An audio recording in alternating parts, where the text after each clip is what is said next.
नमस्कार शेतकरी बंधू भगिनींनो, कृषीविषयक कार्यक्रमात आपल्या सर्वांचं मनपूर्वक स्वागत। मंडळी, आपल्या देशाच्या अर्थकारणाच्या दृष्टिकोनातून महत्त्वाचा घटक म्हणजे ग्रामीण अर्थकारण आणि या ग्रामीण अर्थकारणातला महत्त्वाचा व्यवसाय म्हणजे कृषी व्यवसाय। आजच्या भागामध्ये आपण या संदर्भात सविस्तर माहिती घेणार आहोत। आजचा आपला विषय भारतीय कृषी अर्थव्यवस्था, समस्या आणि उपाय आणि या विषयावरती मार्गदर्शन करण्याकरिता कार्यक्रमात सहभागी झालेले आहेत जागतिक कृषी अर्थतज्ञ डॉक्टर परशुराम पाटील। नमस्कार सर। नमस्ते। आपल्या या कार्यक्रमात आमच्या संपूर्ण टीमच्या वतीने मनपूर्वक स्वागत करतो। मुळात सर, भारतीय कृषी अर्थव्यवस्था हे म्हणजे नेमकं काय आहे? जर भारताचा आपण पूर्णपणे विचार केला किंवा भारताच्या कृषी अर्थव्यवस्थेचा विचार केला तर हजारो वर्षापासून आपल्याला अशी गोष्ट लक्षात येईल की भारतीय कृषी अर्थव्यवस्था ही शेती आणि शेतीवरती आधारित उद्योगधंद्यावरती अवलंबून आहे। हजारो वर्षापूर्वी पण तशी होती आणि ती आता पण आहे। त्याचं मुख्य कारण म्हणजे की शेती क्षेत्राचा असणारा एकूण अर्थव्यवस्थेमध्ये वाटा किंवा शेती क्षेत्रावरती अवलंबून असणारे लोक, म्हणजे सध्या आता आपण 58 ते 60% लोक आपले डायरेक्ट शेती क्षेत्रावरती आधारित आहेत। तशाच प्रकारचे उद्योग, तशाच प्रकारचा रोजगार, त्यामुळे भारताच्या एकूण आर्थिक जडणघडणीमध्ये कृषी क्षेत्राचा वाटा पाठीमागे पण फार मोठा होता आणि आता पण फार मोठा आहे। किंवा भारताला समजा पुढे जायचं असेल किंवा भारताला स्वप्न बघतो की 2047 पर्यंत आपण जगामध्ये एक मोठी आर्थिक महासत्ता होऊ, या सगळ्या वाटचालीमध्ये कृषीचा वाटा अन्यसाधारण असणार आहे। त्यामुळे की कृषी अर्थव्यवस्थेला धरूनच भारताच्या एकूण अर्थव्यवस्थेची आपल्याला संरचना करले तर आपण एक चांगल्या प्रकारे पुढे जाऊ शकतो। भारतीय कृषी अर्थव्यवस्थेचा विचार केला तर आपल्या भारताची ही सद्यस्थिती नेमकी काय आहे? साधारणतः की स्वातंत्र्य झाल्यानंतर की भारताच्या कृषी अर्थव्यवस्थेमध्ये सुधारणा किंवा प्रगती करण्याचे स्ट्रक्चरल चेंजेस झाले आहेत। म्हणजे आपल्याला 70च्या दशकामध्ये आपल्याकडे ग्रीन रिव्हॉल्यूशन झाली किंवा 70च्या पुढे गेल्यानंतर आपल्याकडे व्हाईट दूध, ज्याला दूध क्रांती म्हणतो, दूध क्रांती आली जी वर्गीस कुरियनने आणली। त्याच्यानंतर आपल्याकडे ब्ल्यू रिव्हॉल्यूशन आली। असे टप्प्याटप्प्याने आपल्याकडे प्रगती होत गेलेली आहे। सद्यस्थितीमध्ये अशी आपली भारतीय अर्थव्यवस्था आहे की आता मोठ्या प्रमाणामध्ये आपल्याकडे प्रोडक्शन प्रोडक्टिव्हिटीवरती काम होत आहे, आपल्याकडे प्रोसेसिंगवरती काम होत आहे आणि सध्या तरी भारत आपण जगाच्या पहिल्या 8 क्रमांकामध्ये ॲग्रिकल्चर एक्सपोर्ट करणारा देश होत आहे। तर आपली वाटचाल ही चांगली चालू आहे, प्रगतीच्या दृष्टीने चालू आहे आणि येणाऱ्या काळामध्ये की जसं हजारो वर्षापाठीमागे ॲग्रिकल्चर एक सेंटर स्टेजला होतं तसं आपण होऊ शकतोय किंवा आपण जगामध्ये कृषी क्षेत्रामधली एक महत्त्वाची अर्थव्यवस्था बनवू शकतोय। जसं आता आपण रिसेंटली आपण जगामध्ये 8वा क्रमांक येतो, आपण $50 बिलियन ॲग्रिकल्चर एक्सपोर्ट पार केलेला आहे। तर अशा प्रकारची सद्यस्थिती आहे जेणेकरून प्रोसेसिंगवरती काम होत आहे, ॲग्रिकल्चर मॅन्युफॅक्चरिंगवरती काम होत आहे, एक्सपोर्टवरती काम होत आहे। त्यामुळे आपण पॉझिटिव्हच्या अँगलनं पुढे जात आहे। हे सर्व आपण अचीव करण्यासाठी म्हणून तर काय नेमक्या समस्या आहेत किंवा आपल्याकडे या सगळ्या गोष्टी करत असताना म्हणून काय आव्हानं आहेत? आपल्याला जर आपली कृषी अर्थव्यवस्था अजून पुढे घेऊन जायची असेल तर आपल्याला मुख्यतः 4 गोष्टींच्यावर काम करणं गरजेचं आहे। एक म्हणजे आपली प्रोडक्टिव्हिटी वाढवणे। अजूनही भारताची एक मुख्य समस्या अशी आहे की कुठल्याही क्रॉपची जर आपण प्रोडक्टिव्हिटी घेतली, ज्याला आपण उत्पादकता म्हणतो, आणि ती जगाच्या एकूण बाकीच्या उत्पादकतेशी किंवा बाकीच्या देशातल्या उत्पादनाशी कंपेअर केली तर खूप डिफरन्स आहे। इतका डिफरन्स आहे की 1/3 आहे, 2/3 आहे, इतक्या मोठ्या प्रमाणात डिफरन्स आहे। तर पहिली गोष्ट आपल्याला करावी लागेल की आपल्या उत्पादनाची, आपल्या पिकांची उत्पादकता कशी वाढेल। दुसरी गोष्ट आपल्याला करणं गरजेचं आहे की जो आपला उत्पादित माल आहे तो जास्तीत जास्त प्रोसेस कसा होईल, कारण एकदा आपण जर तो माल प्रोसेस केला तर त्याची शेल्फ लाईफ वाढते आणि जास्त व्हॅल्यू रिलेशन आहे, जास्त पैसे मिळू शकतात। तिसरी गोष्ट आपल्याला करावी लागेल की जास्तीत जास्त प्रायव्हेट इन्व्हेस्टमेंट आपल्याकडे कशी येईल, कारण आपल्याकडे ही एक महत्त्वाची समस्या जाणवत आहे की ज्या प्रकारचं पायाभूत सुविधांचा विकास, ज्याला आपण इन्फ्रास्ट्रक्चर डेव्हलपमेंट म्हणतो, ज्या प्रकारचा विकास आपल्या भारतामध्ये व्हायला पाहिजे तितका होताना दिसत नाही. त्याच्यामुळे भारत हा एक असा मोठा देश आहे की ज्याच्यामध्ये फार मोठ्या प्रमाणात फूड वेस्टेज लॉसेस होतात. तर त्याच्यामुळे पायाभूत सुविधावरती काम करणे अत्यंत गरजेचं आहे. आणि हे काम फक्त सरकारचं नाही आहे, सरकार हे काम फक्त एकटे करू शकत नाही, ह्याच्यामध्ये प्रायव्हेट इन्व्हेस्टमेंट येणं गरजेचं आहे. सरकार आपल्या लेवलला, दोन्ही राज्य सरकार आणि केंद्र सरकार आपापल्या लेवलवर ते करत आहेत, पण प्रायव्हेट लोकांनी सुद्धा ह्याच्यात इनिशिएटिव्ह घेऊन प्रायव्हेट इन्व्हेस्टमेंट वाढवणं गरजेचं आहे. आणि चौथा मुद्दा जो आहे, जो सगळ्यात महत्त्वाचा आहे, की आपल्याला डोमेस्टिक आणि एक्सपोर्ट हे वाढवणं गरजेचं आहे. जर फॉर एक्झाम्पल की भारतामध्ये आपण बघितला की शेतकऱ्यांना अशा क्रॉपमध्ये जास्त पैसे मिळत आहेत जे क्रॉप एक्सपोर्ट होते, जसं की ग्रेप्स असतील, जसं की ओनियन्स असतील, किंवा कुठलेही तुम्ही क्रॉप किंवा मँगो असतील, कॅशू असतील. त्यामुळे एक्सपोर्टवरती जास्त भर देणं गरजेचं आहे. ह्या 4 गोष्टीवरती जर आपण काम केलं तर ही जी भारताची काही प्रमाणात समस्या आपल्याला जाणवत आहे, ती समस्यावरती उपाय होऊन भारत आपोआप कृषी अर्थव्यवस्थेमध्ये प्रगतीच्या दिशेने वाटचाल करू शकतोय किंवा करत आहे. आपण आपल्या राज्यस्तरीय जर विचार केला तर आपल्या राज्यामध्ये जी काही कृषी अर्थव्यवस्था आहे, कारण आपलं राज्य त्यातल्या त्यात देशामध्ये एक प्रथम कृषीप्रधान राज्य आपण त्यातल्या त्यात, आणि इतर शेतीपूरक व्यवसाय देखील आपल्याकडे खूप उत्तम प्रमाणे चालवले जातात. मग त्यासाठी म्हणून विचार करता राज्याची कृषी अर्थव्यवस्था, त्याची सद्यस्थिती काय, त्याबद्दल सांगावं. महाराष्ट्र हे कायमच देशाच्या प्रगतीचं मुख्य केंद्र राहिलेलं आहे आणि महाराष्ट्राच्या प्रगतीचं केंद्र हे शेती आणि शेती उद्योग आहे. आत्तासुद्धा जर आपण बघितला तर साधारणतः 12 ते 15% वाटा हा महाराष्ट्राच्या अर्थव्यवस्थेमध्ये एकट्या ॲग्रिकल्चरचा आहे. किंवा अजूनसुद्धा बघितला तर 50%पेक्षा जास्त, किंबहुना 60-70% लोक ही अजूनही महाराष्ट्रामध्ये शेती आणि शेती उद्योगावरती अवलंबून आहे. किंवा जो खरा महाराष्ट्र आहे हा ग्रामीण महाराष्ट्र आहे. त्याच्यामुळे महाराष्ट्रासाठी कृषी आणि कृषी अर्थव्यवस्था ही अत्यंत गरजेचं आहे. तर महाराष्ट्र तुम्ही जर दोन्ही बांगलनं बघितला की उत्पादनाच्या अँगलनं जरी बघितला किंवा प्रोसेसिंग इंडस्ट्रीच्या अँगलने जरी बघितला शेतीच्या संदर्भामध्ये, तर महाराष्ट्र हे देशामध्ये अग्रणी राज्य आहे. म्हणजे आत्ताच्या घडीला जर आपण बघितला की साधारणतः 2-3 क्रमांकामध्ये महाराष्ट्र राज्य हे आहे, पण प्रोसेसिंग असेल, एक्सपोर्ट असेल, ह्याच्यामध्ये सुद्धा महाराष्ट्र हे अव्वल क्रमांकाचं राज्य आहे. किंबहुना महाराष्ट्रामध्ये पहिली शेतीच्या बाबतीमध्ये एखादा प्रयोग केला जातोय आणि तो नंतर देशभर पसरला जातो. त्याचं कारण असं म्हणजे महाराष्ट्रामध्ये असणारा शेतकरी हा बाय डिफॉल्ट त्याला ट्रॅडिशनल नॉलेज असणारा किंवा विज्ञानाची कास धरणारा, किंवा ज्या प्रकारामध्ये महाराष्ट्रामध्ये इंडस्ट्रियल डेव्हलपमेंट झाली ती शेतीच्या उद्योगामध्ये पण झाली. किंवा महाराष्ट्रामध्ये जशा प्रकारच्या पायाभूत सुविधा आहेत एक्सपोर्ट करण्यासाठी, आपलं जैनपट्टी बंदर असेल किंवा मुंबई एअरपोर्ट असेल, विशेषतः मुंबई, पुणे, नाशिक ह्या 3 भागातून फार मोठ्या प्रमाणात एक्सपोर्ट केला जातो आहे. त्यामुळे ही सगळी जी एक इकोसिस्टीम लागते एखाद्या भागामध्ये कृषी व्यवसाय डेव्हलप होण्यासाठी, ती सगळी महाराष्ट्रामध्ये आहे. प्लस एखाद्या व्यवसाय डेव्हलप करण्यासाठी जे रॉ मटेरियल लागते, तर महाराष्ट्र तुम्ही बघाल की भारतामध्ये जे जे उत्पादन होते त्या पहिल्या 10 क्रमांकामध्ये महाराष्ट्र तुम्हाला कुठं ना कुठे दिसेल. या सगळ्या कारणामुळे महाराष्ट्र हे पुढे आहे. हे सर्व करत असताना कृषी अर्थव्यवस्थेच्या संबंधितले जे काही समस्या आहेत, आव्हानं आहेत, यासाठी म्हणून आपल्याला उपाय काय सूचित करण्यात येऊ शकतात. एक तर फार्मर्सला कुठल्या समस्या येतात शेतकऱ्यांना, आणि मार्केटिंगच्या लेवलला कुठल्या समस्या येतात. जे फार्मरच्या वेळेला मुख्यतः समस्या ते अशी येते की आता क्लायमेट चेंज होत आहे. क्लायमेट चेंज झाल्यामुळे अवकाळी पाऊस होतोय किंवा दुष्काळ पडतो, त्याच्यामुळे त्यांचं क्रॉप लॉस होतोय. किंवा ज्यावेळेला हार्वेस्टिंगचा टाईम होतोय त्यावेळेला क्रॉप लॉस होतोय. किंवा शेतकऱ्याच्या बाबतीमध्ये उत्पादकतेचा प्रॉब्लेम आहे, शेतकऱ्याच्या बाबतीमध्ये नवीन तंत्रज्ञान त्यांच्यावरून पोहोचण्याचा प्रॉब्लेम आहे. आणि हे सगळं झाल्यानंतर जो माल तयार होतोय तर शेतकऱ्याला मिळणारे पैसे जे आहेत ते त्यांना रास्त भाव मिळतो का, रास्त भाव नसेल मिळत तर त्याला काय प्रोसेस करावं लागते, मग ती मार्केटिंग चेन काय आहे.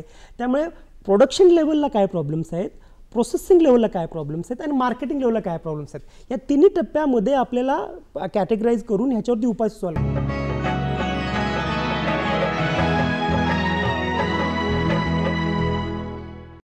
कृषी निर्यात धोरण जर आपल्याला आखायचं असेल, त्याची अंमलबजावणी करायची असेल, मग एक शेती व्यवसाय म्हणून आणि ते आपण उपक्रम राबवण्याकरिता म्हणून सुद्धा, तर आपण ही कृषी निर्यात धोरण कशा पद्धतीने करायला हवं. 2018 साली भारत सरकारने एक सेपरेट सर्वसमावेशक असं कृषी निर्यात धोरण आणलं आणि त्या धोरणामध्ये एक आखणी केली गेली, एक प्लॅन दिला गेला की कशा प्रकारचं आपण एक्सपोर्ट करू शकतो. त्याच्यामध्ये पायाभूत सुविधांचा विचार केला गेला, त्याच्यामध्ये व्हॅल्यू चेन डेव्हलपमेंटचा विचार केला गेला, त्याच्यामध्ये वेगवेगळे फार्मा ऑर्गनायझेशन जे FPOज आहेत, कोऑपरेटिव्ह सोसायटीज आहेत, ह्यांचा विचार केला गेला.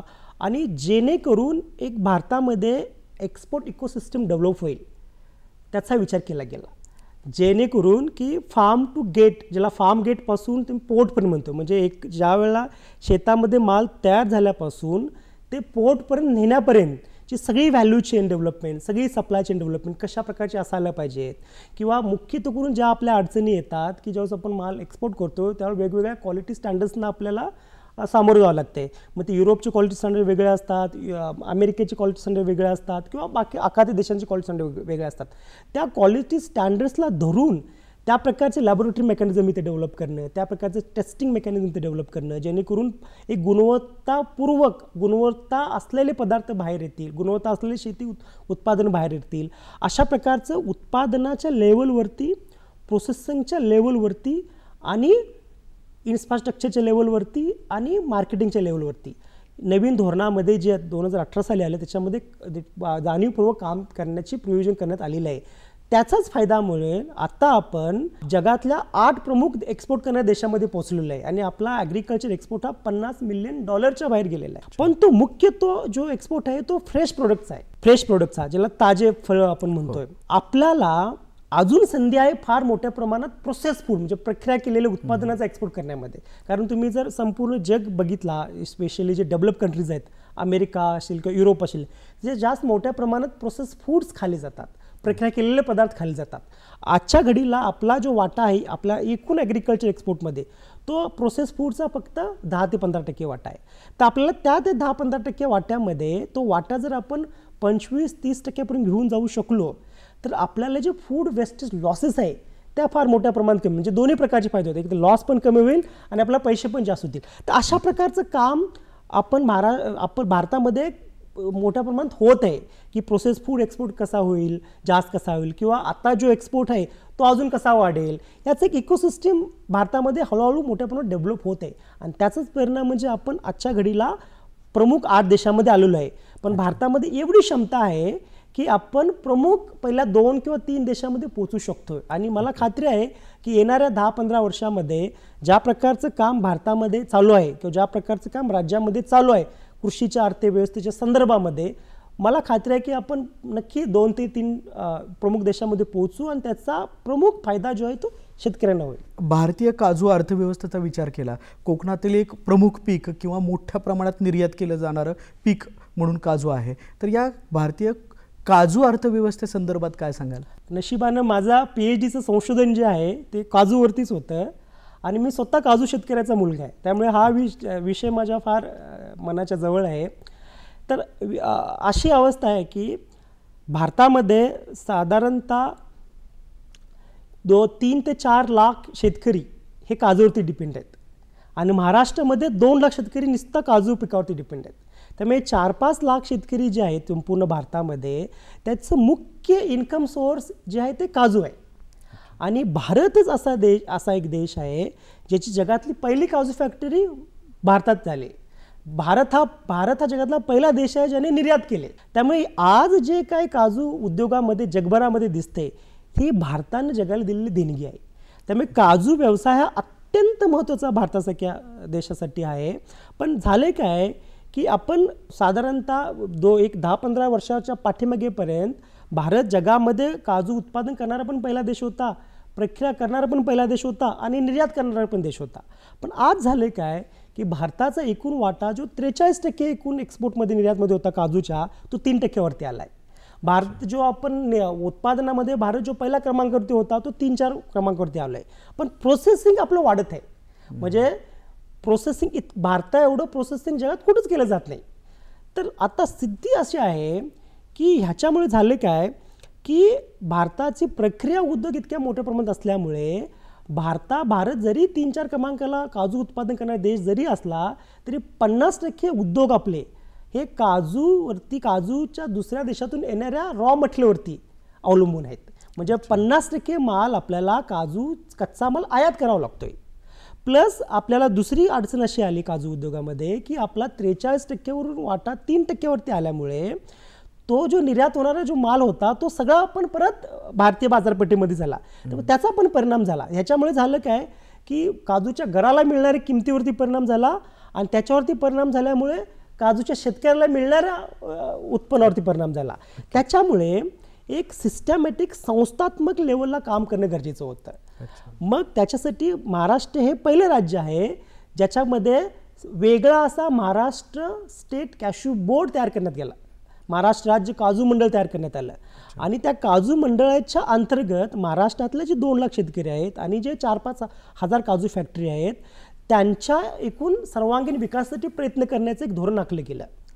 ज्याच्यामध्ये उत्पादनापासून उत्पादकतेपासून प्रक्रिया करण्यापासून ते निर्यात करण्यापर्यंत ह्याच्यावरती कशा प्रकारे आपल्याला काम करायसाठी पाहिजेत याच्यासाठी 3 ऑफिसेस आपण ओपन केली. याचं मुख्य कार्यालय वेंगुर्लामध्ये आहे, एक कार्यालय रत्नागिरीमध्ये आहे आणि एक कार्यालय कोल्हापूर चंदगडमध्ये आहे. जेणेकरून इथले उत्पादन आणि उत्पादकता वाढेल, इथली प्रक्रिया उद्योग वाढतील आणि इथली निर्यात वाढेल. जेणेकरून जो काजू गराचा जो दर कमी झाला आहे तो पण वाढेल आणि त्याचा उलटा इम्पॅक्ट जो आहे तो शेतकऱ्याला जो पैसे मिळतात त्याच्यावरती पण वाढेल. त्यामुळे काजू व्यवसाय हा अत्यंत महत्त्वाचा व्यवसाय आहे महाराष्ट्रासाठी आणि संपूर्ण देशासाठी. कारण बघितला तर गुजरातपासून ते नॉर्थ ईस्टपर्यंत बऱ्याचशा 17-18 राज्यामध्ये आपल्याला काजू हे उत्पादन दिसेल, काजू हे घेतले गेलेले दिसेल. आणि महाराष्ट्रासाठी अत्यंत महत्त्वाचं काय आहे कारण महाराष्ट्र हे भारतामध्ये सगळ्यात जास्त काजू उत्पादन करणारं पण राज्य आहे आणि सगळ्यात जास्त प्रक्रिया करणारं पण राज्य आहे. त्यामुळे काजू अर्थव्यवस्थेवरती आजच्या घडीला दोन्ही म्हणजे राज्य शासन केंद्र शासन लेवल असतो एक संस्थात्मक उपाय केले जात आहेत, संस्थात्मकरित्या काम केलं जात आहे की जेणेकरून हा उद्योग परत एकदा ऊर्जित अवस्थेमध्ये येईल.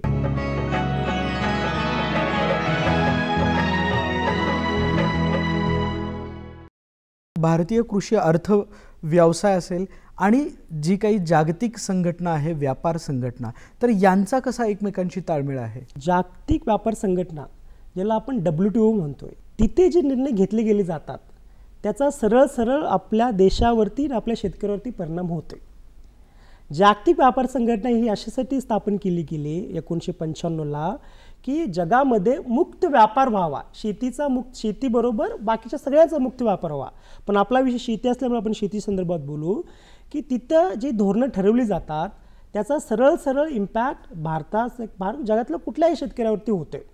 मग तिथे कशा प्रकारची धोरणे ठरवली जावी म्हणजे फॉर एक्झाम्पल तिथं श्रीमंत देश जे आहेत ते कायमच अशा प्रकारची धोरणे ठरवण्याचा प्रयत्न करतात की त्याचा गरीब किंवा जे विकसनशील देश आहेत भारतासारखे त्याच्यावरती त्याचा परिणाम होतो आणि किंवा श्रीमंत देश त्या धोरणांच्या माध्यमातून गरीब आणि विकसनशील देशामधले मार्केट कॅप्चर करण्याचा प्रयत्न करतात. त्यांचा माल कमी किमतीने आपल्या देशामध्ये किंवा आपल्यासारख्या गरीब देशामध्ये किंवा विकसनशील देशामध्ये आणण्याचा प्रयत्न केला जातो. त्यामुळे जागतिक व्यापार संघटनेमध्ये गेल्या काही वर्षापासून भारताने असा एकही निर्णय घ्यायला दिला नाही जो भारतीय शेतकऱ्यांच्या विरोधात जाईल किंवा भारतीय शेतकऱ्यांची हानी होण्याचं केलं. मग तो डोमेस्टिक सबसिडीच्या संदर्भात असेल किंवा आपल्या MSPच्या संदर्भात असेल किंवा पब्लिक स्टॉक होल्डिंगच्या संदर्भात असेल.